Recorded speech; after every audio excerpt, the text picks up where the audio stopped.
Joining us today in the studio. First, I'd love to congratulate you on all the hard work you've done with the Hills Big Freeze MND events. Can you tell us a bit about how the event 2 went on the weekend?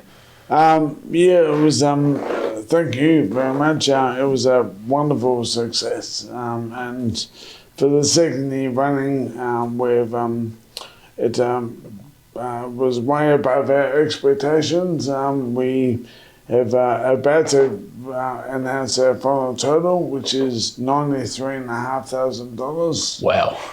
Which was a staggering result. And on top of last year's result, that means we've had $206,000 in 2 years. $206,000 in 2 years. From the wonderful Hills community. Yeah. Fantastic. Now, this event is run in Emerald. It involves many people from the OEFN community, with some being sliders or just supporting the event. But you've been a part of our community for quite some time in other ways too, such as being a goal umpire in our competition. Can you tell us a bit about how and why you got involved with umpiring? It was an interesting situation. I just a footy nut, and like to go and watch local footy, and then I heard the call that they was so short on umpires, and I thought, well, I definitely can't run anymore, so boundary umpiring and field umpiring were out, but maybe I could stand behind the goals and move enough to be able to judge decisions. So I went down to footy training. John Howarth was the coach then, and he welcomed me in. So it was great to be involved. Yep, fantastic. You yourself were diagnosed with MND 10 years ago. I wanted to ask about your diagnosis, if you're comfortable, of course, talking about it. It must have been quite confronting at first, being told that the average lifespan is in the 24 to 36 month bracket, and given that there's no treatment and cure. What was your experience at the time? Yeah, so I'm fairly sure that everyone diagnosed with motor neuron diseases can remember the exact hour, date, and where it was, and the impact it has on you. To be told you've got between 2 and 3 years to live, and the way that takes you is it takes you to a place where you start to think about planning your own funeral, and what does it mean for your family when you're the major income earner.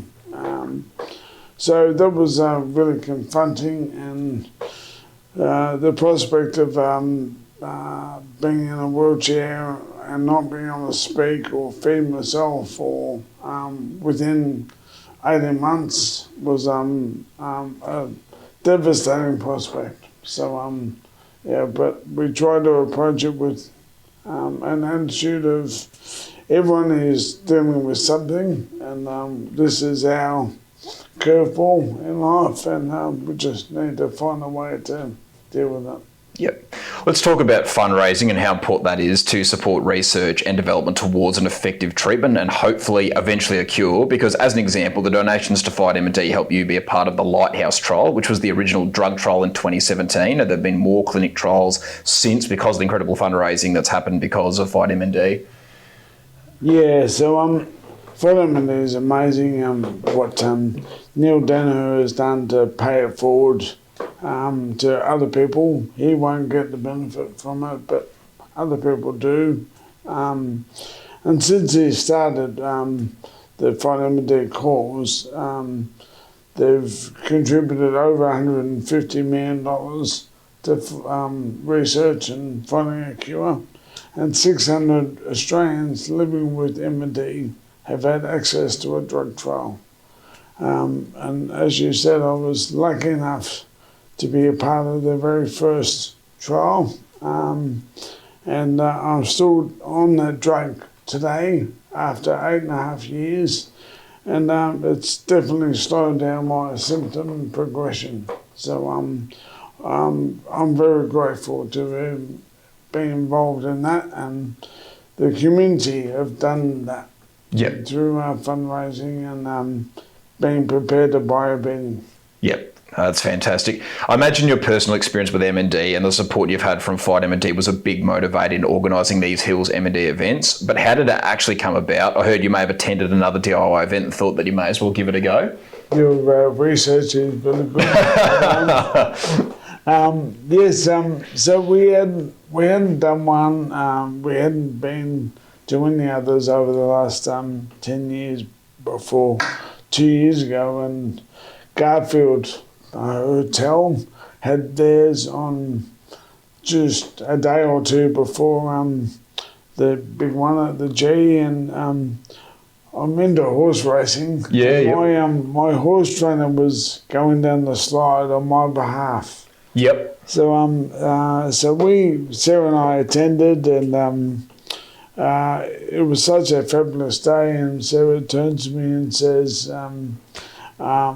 I think we could do this in Emerald. Yep. And then we spoke to the publican down at Garfield, and he gave us some great advice as to trying to make it a community experience, not just a fundraiser. Yep. So it's to trying to get the community involved and create the awareness. And that's what we did. Sarah probably now regrets it after all the hard work that goes into it. Yep. But yeah, to see the fundraising dollars come through the door is awesome. Yep, Matt, thank you so much for joining us in the studio. Now, to go back to the first question, it was $93,000 have been raised so far. Yes. Is that still open? There are still about 30 pairs of socks that Yep. we have in our laundry at home. Yep.